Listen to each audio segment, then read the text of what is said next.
Supreme court के retired justice Abdul Nazeer Andhra Pradesh के governor बन गए हैं। खबर ये नहीं है, खबर ये है कि वही जज है जिन्होंने बाबरी मस्जिद पर फैसला सुनाया था। साल 2019 में सितंबर का महीना था, 9 तारीख थी।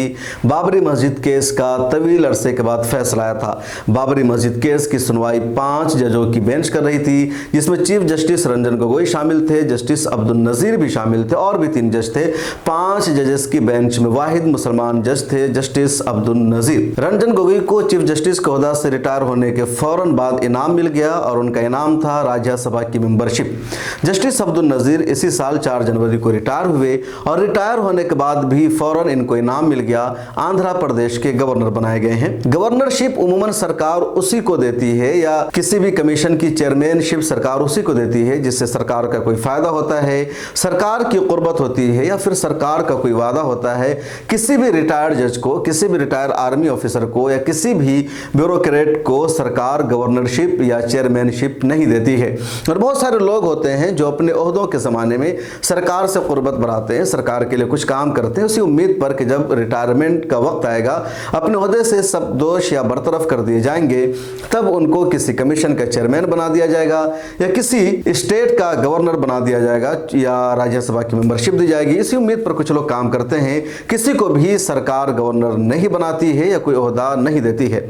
जस्टिस अब्दुल नजीर साहब उन जजों में शामिल थे जिन्होंने बाबरी मस्जिद केस का फैसला सुनाया। बाबरी मस्जिद केस का फैसला आ गया। बाबरी मस्जिद की जगह पर राम मंदिर की तामीर हो रही है। बाबरी मस्जिद को दूसरी जगह 5 एकड़ जमीन दी गई जहां मस्जिद की तामीर हो गया नहीं।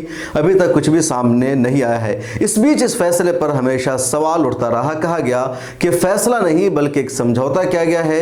जबरदस्ती यानी मुसलमानों के हक में तमाम सबूत होने के बावजूद भी बाबरी मस्जिद की जगह मुसलमानों को नहीं दी गई, मुसलमानों से छीन ली गई और राम मंदिर बनाने का फैसला किया गया। तमाम लोगों का यह मानना था कि फैसला दबाव में है और जजों को यह फैसला लिखने पर या ऐसा करने पर मजबूर किया गया। और मिसालें सामने लगी, जैसे जस्टिस रंजन गोगोई रिटायर हुए और राज्यसभा के मेंबर बन गए। राज्यसभा का मेंबर बनना ही कोई बात थी, क्योंकि इससे पहले भी कई चीफ जस्टिस रिटायर हुए, उनमें से किसी को राज्यसभा का मेंबर नहीं बनाया गया। रंजन गोगोई को ही क्यों मेंबर बनाएगा? मतलब साफ है कि इन्होंने कुछ किया था, तब तो सरकार ने इनको इनाम दिया है। और अब जस्टिस अब्दुल नजीर जैसे रिटायर हुए, इनको आंध्र प्रदेश का गवर्नर बनाया गया। आखिर अब्दुल नजीर साहब को ही क्यों गवर्नर बनाया गया, किसी और को गवर्नर क्यों नहीं बनाएगा?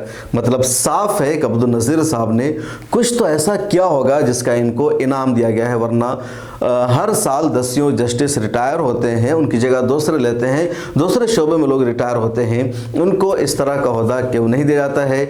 अब क्या गिफ्ट इनको मिला है, किस बुनियाद पर गिफ्ट मिला है और क्या कुछ इन्होंने सरकार के लिए किया था, ये तो जस्टिस अब्दुल नजीर साहब ही बता सकते हैं। लेकिन इतना ज़रूर है कि अगर किसी को कुछ मिलता है तो किसी न किसी अमल का इनाम वो होता है। और इसी वजह से ट्विटर पर लगातार लोग लिख रहे हैं, कमेंट कर रहे हैं। कुछ लोग कह रहे हैं, ऑल इंडिया मुस्लिम मजलिस मशावरत के वर्किंग प्रेसिडेंट नवेद हामिद ने तो बड़ा अच्छा ट्वीट किया कि क्या नज़ीर कायम की है गवर्नरी पर रोज़ा खोलकर, यानी इन्होंने अपने रोज़े का एक तरह से रोज़ा खोला है गवर्नरशिप लेकर के। अलग अलग तरह से लोग कमेंट कर रहे हैं सोशल मीडिया पर और इनको ट्रोल भी किया जा रहा है। बहरहाल होता है, कुछ लोग जब बड़े ओहदों पर पहुंचते हैं तो किसी और मनसब के हुसूल के लिए वो ज़मीर का सौदा कर लेते हैं, अपनी कौम को बेच देते हैं, अपनी अमानत को भी सही से नहीं निभा पाते हैं और उनको जिस ओहदा पर फायज किया जाता है उस ओहदा का भी ख्याल नहीं करते हैं।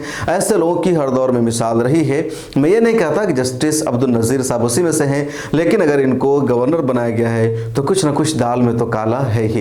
इस वीडियो में इतना ही। आप इस बारे में क्या सोचते हैं कमेंट सेक्शन में ज़रूर लिखिएगा। अगर आप यूट्यूब पर देख रहे हैं तो सब्सक्राइब करें, फेसबुक पर देख रहे हैं तो पेज को लाइक करें।